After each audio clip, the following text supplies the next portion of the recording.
Having successfully launched 3 businesses, bilingual mum to 2 and entrepreneur Antonia Bowes-Brown has connected with thousands of people, both French and international, since moving to the French Riviera. These connections allow her to speak with successful local businesses and inspirational people about life here on the Côte d'Azur and share it with you. Welcome to the Riviera Firefly podcast with your host, entrepreneur, and my mum, Antonia Bowes-Brown.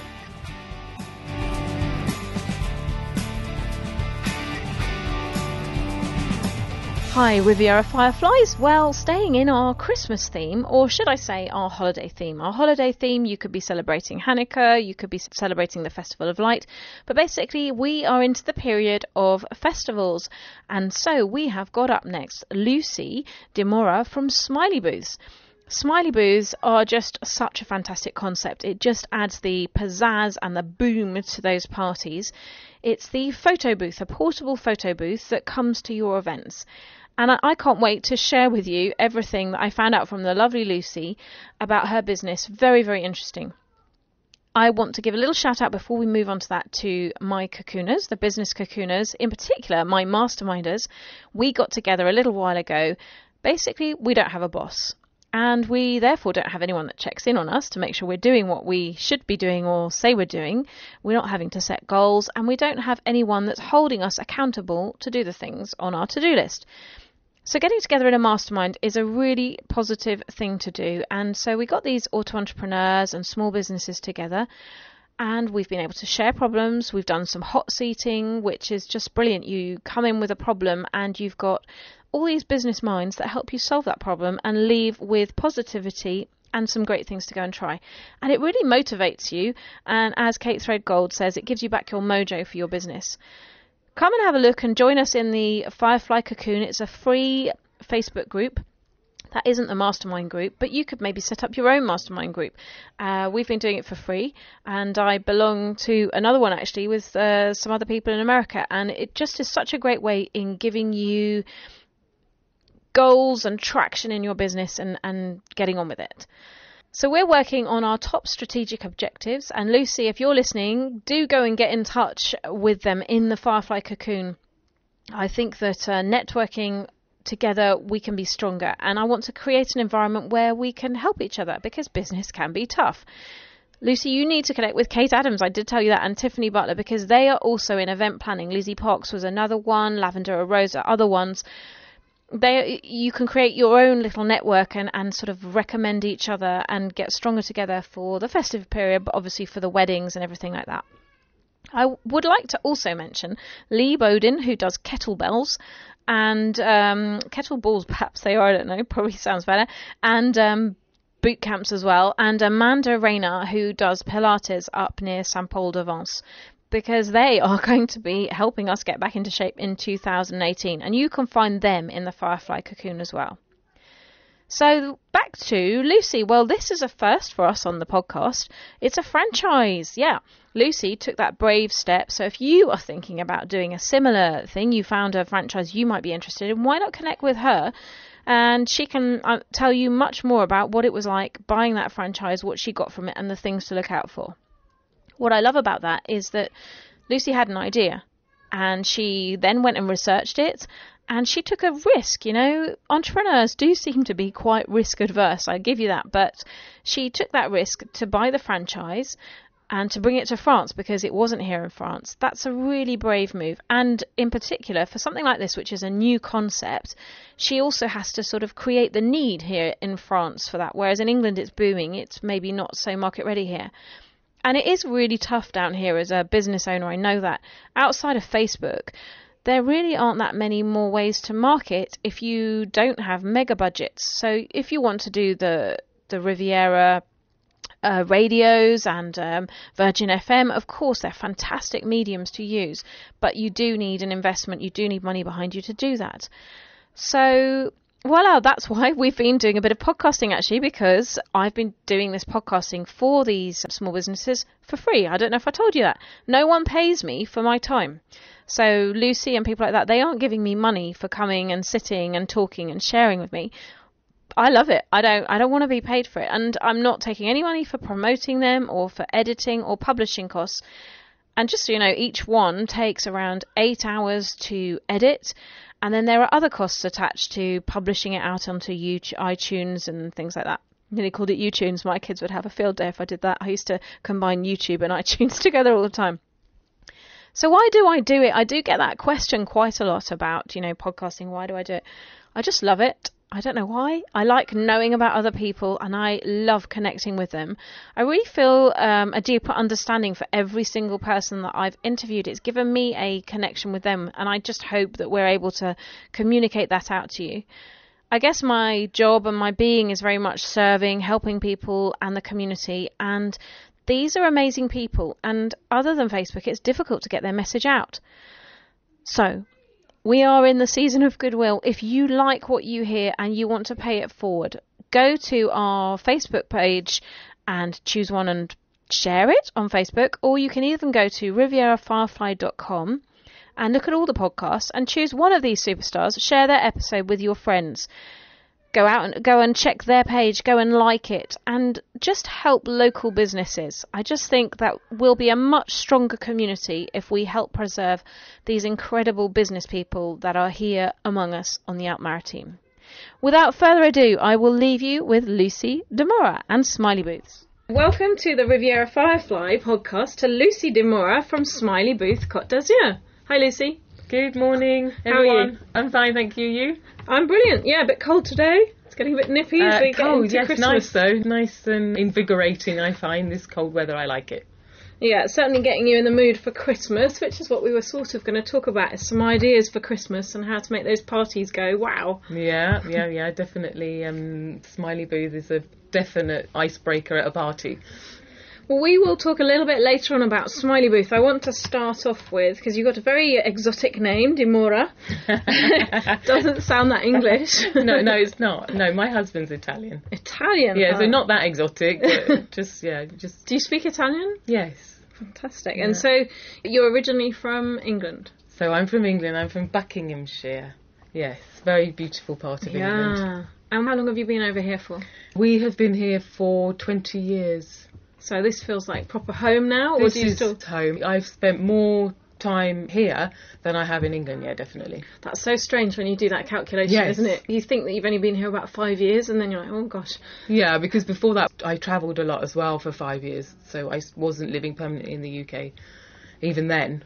And you chose France over Italy because... Oh goodness, it was just sort of common ground, and it was also to do with my husband's job. As well. He's a marine engineer by trade, so this was the obvious choice, I suppose, just to do with all of the boats, which he still works in. And what languages do the kids speak then? So kids speak, well, at home we always speak English, and my husband speaks some Italian, and they've always been in French schools, so all three. That's fantastic. Yeah. What really. a gift. A real gift. It will be eventually. Yeah, it's hard work, isn't but it? But it's, yes, initially it's more of a hindrance, I find, than a help. Yeah, well, it's something you have to keep working at, isn't it? Because when they do the Egyptians in a school in French, you're then like, okay, now I need to do it in English so that they're getting that same vocabulary, or sometimes you just don't have time to do that. Yes, but they never seem to have a full vocabulary in any one of the languages. Yeah. So that's always quite difficult. There's many words that they don't come across in the home, in French, for example, which they use all the time in school. So yeah, it's quite hard for them, but it will eventually be definitely a huge advantage. And what made you move to France then? So I met my husband on cruise ships when I was working on cruise ships, and we decided we'd had enough of that, and so we had to decide where we were going to lay our hat. And so we decided that here was the best place because of the whole yachting industry. Yeah, it's a common story. I don't think you were alone down here. No. But you have decided to go down the entrepreneurial route, which is very brave. And what's interesting for me, I think you're the first person I've interviewed that's bought a franchise. What made you decide to do that? So the idea of the franchise, not going into why I chose the photobooth franchise, was just because you've already got good company name set up. You've also got all of the marketing material, which, you know, you don't have to start setting up your own website or making your own flyers, making your own business cards or logo, all of those things which can be hugely time consuming and expensive. And have you got a master franchise for France then? Is that how it works? No, not at all. I just have the Côte d'Azur. I've kind of chosen my own territory, if you like, within the certain kilometres where I'm prepared to travel to. Although I will go anywhere. I mean, you know, if somebody wants to pay my expenses to go to Paris, I'll go to Paris. But I am the only Smiley Booth franchise in France. Brilliant. So cutting edge. And I remember from when I set Kidduland up years ago, the yoga class, 10 years ago, I remember some clients asking me if it was part of a cult, because back then yoga was not what it is now. So it takes time for a message to kind of get into the market, and which Smiley Booths and the photo booths and things like that, I've seen in England for maybe 5 years? Slightly more than that. It's about 8 years. Yes, about 8 years, I think. I can't remember exactly when they set up, but I think it's been going about 8 years. It's enormous. It's an enormous industry. And so many industries that have set up off the back of the photo booth industry. I mean, there's literally companies who concentrate only on doing personalised skins for the photo booth, or companies which just sell digital backgrounds for the photo booth. So none of that exists yet here, and I'm sure it will also arrive, but photo booths are pretty new. New concept here in France. So like you're saying, it's booming. So for those that maybe haven't heard about it, what is it at its base? What is it? So my photo booth is a proper enclosed seated booth with a curtain, with a touch screen inside, where you can go inside, you can choose your props from the table outside. We've got glasses, hats, wigs, moustaches, etc. And you can be as spontaneous as you want inside. And that's why I chose, personally, an enclosed booth rather than just sort of a standalone tower, which there's a few of here, but not many booths. I'm one of the only booths which so you it's can like rent. The passport booth that we used to go to in years gone by to go and get your passport photo. It's that kind of... Exactly. Yeah. Yes. And it's that atmosphere as well that we used to have in the old days when we were kids, and we used to go to Woolworths and go into the photo booth, and they used to have digital backgrounds even then. Yeah, and we used to laugh and joke about, and so it's exactly that. So it's something that teenagers, it would just be... I saw you at the CIV, you were there with the booth at one International Day, I think it was. And the kids, you just had this constant queue outside of teenagers. Yeah, there's always a queue outside. Once everyone discovered what it is, and to have your photos printed there and then for you is still such a wonderful concept, isn't it? And everyone just loves that. Well, it's back in fashion, Polaroids. I know that my teenage daughter, her friends are getting these Polaroid cameras for Christmas. And so it's so old school, but that's what they really want. They want to actually see that image come out right away. And we never get bored of them. We never get bored of photos, do we? Selfie sticks and selfies and, yes, the Polaroid cameras, as you mentioned. Yeah, all of it. We just love it. So, yeah, it's massive fun at a party. So what kind of parties have you been doing these at? So, birthday parties, Christmas parties, Halloween parties, any event really. I mean, at a wedding it's just wonderful because you've got all of your nearest and dearest there, and so there's a lot of familiar people, and so they just have an absolute blast at a wedding. And is it literally like a Polaroid or like the old passport, the photo comes out then and there, or is there a digital copy or both? There's both. I mean, so the copy, there's a touch screen inside, and that's why it appeals to children, because they love touching everything. So inside, you go inside the booth, you close the curtain, touch screen in front of you. Behind you, you'll just have a green screen, and then the digital picture will then be put on for you, which you can look at on your screen as well. So then you can choose a sepia, you can choose black and white, you can choose colour directly from there, and then it takes 3 or 4 shots, whichever, depending on the format that you've chosen for pictures, and then it prints out always 2, because at a wedding it's a great thing to have 2, because you can have a guest book. So one of the copies goes into the guest book, the guest can then write a nice little message next to it, and that's a lovely keepsake for the bride and groom afterwards. Brilliant, I love it. So good, I'm going to have to think about having a party now.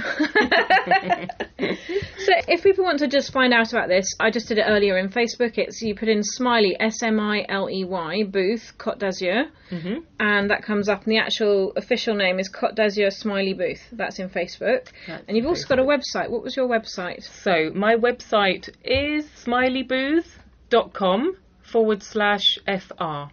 And that's available on there in English and French, so people can then find out. It's in both languages, yes. Perfect. Okay. Well, thanks for that, Lucy. So I want to talk a little bit about the Côte d'Azur now as well. So you've lived here, like you were saying, for quite a while now. When you first came here, how did you start meeting people? What were the ways that because in our community group, Côte d'Azur Living, I see lots of people are joining and they want to make friends. Yes. They're just moving to the area and... Yeah, so how did you go about meeting people in those early days? So I think they're really lucky, in fact, that all these Facebook groups exist, which they didn't exist 20 years ago when I first arrived here. And I was horrified when I arrived because I'd gone from working on a cruise ship for 5 years, where it's highly sociable. You don't get literally a second to yourself. We used to all stay in these big long corridors and the doors were always open, people popping in and out all the time, and then suddenly I come here. I didn't know anybody, I didn't speak French. It was quite depressing for a while, but I think it's down to you, that's all. You know, people don't necessarily come and find you, you need to go and find them. And I mean, lots of people don't speak the language, but I think it's a definite advantage. Otherwise, you cut yourself off from most of the population. And when I arrived, so I decided that I'd have to find a job despite not being able to speak French. I did speak Italian, so I went to work at Fragonard in Grasse, and it was just there, really. All the girls are French. So it was all French, and so I just sort of learned how to speak French there. I did a couple of lessons just to get the basics going. And then, so were you doing the tours? So I was doing the tours. So I spoke Italian already. So I did the tours, the guided tours. It was the beautiful museum and shop, which is in Grasse. It's really lovely. And yes, I did guided tours in Italian and in English. I was trying to convince my son, actually, as a summer job. I was thinking that would be a great place to go. It's really lovely. It is really lovely. Yeah, and a great experience, kind of. I imagine it's kind of fairly family feel. It really is, and it's very friendly, and I think it should be on everybody's list who comes to the Côte d'Azur to visit, definitely. Yeah, top tip, that one. I've taken teenagers from here, and it's so interesting, actually, to find out how they make it and all the big noses that work there and stuff like that. And their products is really lovely as well. Yeah, and it's very, very Côte d'Azur. No, it's top tip, that one. What about, are you into reading at all? I used to love reading. I always read as a little girl. I always had a book in my hand, and just... with the internet and, you know, the web, it just takes over so much time, doesn't it? And unfortunately, I don't read as much as I like to, but I do like to read crime. Oh, yeah? Yes, I like crime novels. Got a top tip that I can put on my Christmas list? Well, if you haven't read any of the Joe Nesbo, The Snowman, The Leopard. Okay. I think there's even a film, there might be one or that it's in the making, but they're really quite scary. They're quite frightening. But I used to read all of the John Grisham ones as well. I do like a crime novel. Yeah, for sure. Yes, but Joe Nesbo's a great Norwegian writer. And the only thing is his names in the books are slightly strange. Oh, it's a bit like the dragon one. They all end in Sven or something. Yes, something like that. And so to keep those in mind, it's like, oh, who is that again? You have to keep going backwards and looking again. But they're fantastic. Really frightening to read, but just gripping. Excellent. Well, I do like... Yeah, no, I used to love crime, actually. So, good top tips, which I'll put in the show notes. So that's a good one. So going back to Smiley Booth, I know you've been running... You started just in the end, maybe, of 2016? End of 2016, yes. So it's all very new, really. Yes, it is, yeah. What have been the challenges for you running your own business franchise down here? I suppose it's got to be... Because I am of the era where at school you didn't really have computer training or technology training, so for me that was all very new. The whole concept of marketing on social media, that for me, to get my head around that was really hard. Instagram, Facebook, Twitter, the whole lot. And there's so many, isn't there? And they keep changing. That was really hard. And then to know where you're going wrong there as well.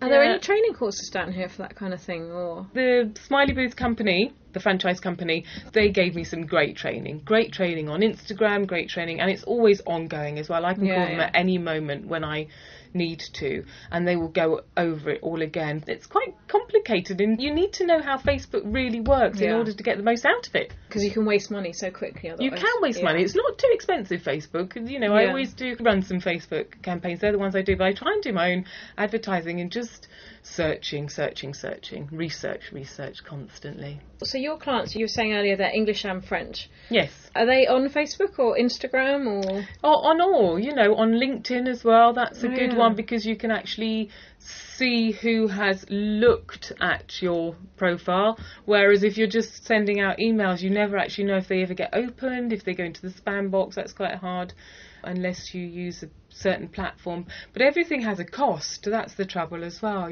All of the platforms that you can use to data capture, everything costs. Yeah. I think LinkedIn's a really good one. It's kind of a forgotten one. It's evolved a lot in the last year and a half. And I redid my LinkedIn to make it more, I'm not looking for a job, right? Nor you. But to make it more like a window to your company than a CV. And like you could say, you get all these people clicking on your profile. Yes. And it's, definitely in the French world. My French clients are not on Facebook. They're all on LinkedIn though. Yeah, all on LinkedIn. And Instagram, kind of as well, because you do get likes, you do get comments, and they're important. My problem is that the teenagers that maybe come to mine, and the teenagers that would tell your parents, please can we have a Smiley Booth mum, they're all on Snapchat. Yes. And I just cannot get my head around that one. No, I'm not there yet. No. So if anyone's listening who's a Snapchat expert, please get in contact with us, because we'd like to hear from you. Tell us how it works. Yeah, for sure. Because the children don't tell you. Horrified if you make them mention that you're they don't thinking want us about to break Snapchat. the code, do they? Of that one. What about big highs? So in this last year, which is it's a big year, that first year, isn't it? What have been the moments that you've gone, yes? I've kind of gone yes, the fact that I really love doing it, because when you start something you think, oh goodness. I loved the idea when I started it, and the reason why I did look at photobooths was because it was probably about 3 years ago when I took my children to a concert in Nîmes for the first time, and sort of in between it got a bit crowded and a bit hot and a bit claustrophobic, so we went out for some air. When we went out, there was nobody else around. We were just literally standing in the corridor, and we were with friends of my daughters, and they went into there was like a photo booth, like an old-fashioned photomaton, which we were talking about. And they went in there, and I thought they were just messing around. They came out with these handfuls of pictures. And so once they realised that they could just keep on printing, they just loved it. And they were in there for forever. And then when everyone came out of the concert, there was a massive line. And I thought, what a brilliant idea. And so just one day I saw an advertisement, and I think it was probably on Facebook. And it was there, and it just said about a franchise for Smiley Booth, and then I discovered this entire world of photo booths that I didn't even know existed at that time, and that's how I got into it. But I just love the idea, and it makes me laugh still. Every time I do an event, I see the people, and they kind of don't realise that there's actually somebody behind the camera who can see it, because once you're in there enclosed, you can be as stupid as you want. Oh, I see. So you're physically in there taking photos? No, I'm not. But I do see them afterwards, Okay. of course. They're all on my laptop.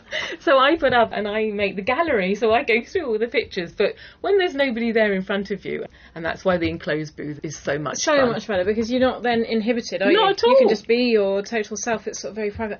I used to have such fun with my friends back in the day. We'd constantly do it in train stations. Yes. And I've still got some of them. It was so cool. So much fun. It's wonderful. And of course it can all be, the photos are all of a theme as well. So I did a jungle theme recently, and I had the digital backgrounds was gorillas and tigers and jungle themes, snakes, etc. So yeah, if you're having a Frozen birthday party, for example, a little girl wants a Frozen birthday party, lots of digital green screens you can have. Brilliant. It's amazing how it's advanced. And so a big win for you is like getting the sales coming in, getting those contacts, and yeah, that's a lot of fun. And what about in 2018? So what are you going to be doing next year? Have you got some new themes coming out? Well, just hopefully more of the same, and I'm hoping that it's going to pick up here in France. It is getting more and more popular, and obviously we need to be out there and to be seen, because people then say, oh wow, I've never seen this before, or I didn't know you could rent one privately for a birthday party or in an event. And so that's it. Yes, it's just trying to be out there and be seen. And what kind of space does one need? How much space does it physically take up to... So you need, it's 2 metres tall and it's 2 metres in length and it's about 1.20, so not an enormous amount of space, and a PowerPoint, that's all. Yeah, okay, so to be able to plug it in. So you can fit into quite a small space. And what kind of budget, what does it start at? So it starts at a 2-hour hire, but you can literally hire it for as long as you want. Yeah. I just did a quote, it was for like a 9.5 hour wedding. Yeah. And so it starts at 2 hours, costs €550 plus TVA. So that includes your personalised photos, personalised text, the photo booth, me included, so I have to just make sure that everything runs smoothly and everyone behaves themselves, because we do get some naughty people in there as well, because they think no one's looking. Once the Prosecco's flowing and they're getting braver and braver. Yeah, there's nothing like... And so you have all the props as well. As I said, hats and moustaches and wigs. And people can go on your Facebook and see all kinds of ideas on that kind of what you're doing. So Christmas must be a big thing, New Year as well, and have to book now if they want to be sure of a... Yes, they would do. Obviously, you know, there's only a certain amount of, you know, lots of Saturdays book up really, really fast, Fridays and Saturdays. I forgot to mention also, obviously, all the prints are unlimited. So you can print to your heart's content for the whole hire time. Yeah. It just sounds so much fun. Well, we're coming into that age now where we've got the 50ths coming up and all that kind of stuff, and 18ths, and so they're perfect for capturing at the moment. I'm a real big photo person. I love photos. Yes. In fact, we just had a photographer come here, and I dragged my teens down just to get, because, you know, to get a photo of all the family actually together is very rare. It's always me taking them, so. The photos which come out from the photo booth really are very nice photos as well. You know, a beautiful digital Canon camera which takes the photos. So they're all really nice ones as well. And I put up afterwards a password protected gallery, which is all free to download from and also to share from that platform. And then you can also recuperate all of the photos that have taken throughout your event on a USB key and, you know, use them as much as you like. But so it takes 3 or 4 pictures which come out in the photo format, but when I put the gallery up, I'll put the individual ones up. What an amazing memory from an event. Yes. And when you're busy organising your own event, you don't have time to go around taking photos and thinking about that. So it's a really clever way to do it. Lots of posed ones as well. So it's nice to have some just fun, hilarious ones, laughing, joking, doing silly things, making silly faces. Brilliant. Okay. Just trying to think if there's any other things that you haven't mentioned that you wanted to. Were there? Well, I'm quite thrilled to talk about it to anybody who wants to contact me. You know, I know it's quite complicated initially because they say, oh, what's a background? What's a green screen? What's the text? What's the photo format? How does it work? What does it look like? So I'm quite pleased to talk to anybody. If somebody just wants some information, most of it, you can also see on the Facebook page, there's lots of examples of events that I've done, the pictures that come out of it, the sort of themes that you can choose. The photo booth itself is fully customizable as well. The skins on the outside can be made into... What does that mean? Oh, the covering, like how it's decorated on the outside. You can just be decorated if you want with stickers, etc., or flowers or however, but it can also be completely customised. So you can make a whole photo of the side of the booth if you want, or for corporates, you know, you can have your own skins made with your logo. Okay, got you. So are you linked in with all the organisers of weddings and things like that? Yes, the wedding planners, yes, they're all my good clients. Yeah, I can imagine that's a really great way to... Party planners, because most people use a party planner, wedding planner around here. Yeah. Okay, well, brilliant, Lucy. I really appreciate you popping in to see us. What's your quote? Have you got a quote or a word that you're going to use in 2018, or a mantra that you live by? Oh my goodness! Smile, smile. Yes, of course. No, be happy, be kind always, and if you can do something for somebody, do it. That's lovely. Brilliant, Lucy. Well, thank you very much for joining us. Thank you for having me. We're going to let you go because we know Christmas is a busy time for you, the holiday season. Thank you. Thank you very much. Bye. This episode was brought to you by Riviera Firefly for Côte d'Azur Living by your host and my mum, Antonia Beauvoisin Brown. Please subscribe, like and share. Until the next time, au revoir les Fireflies.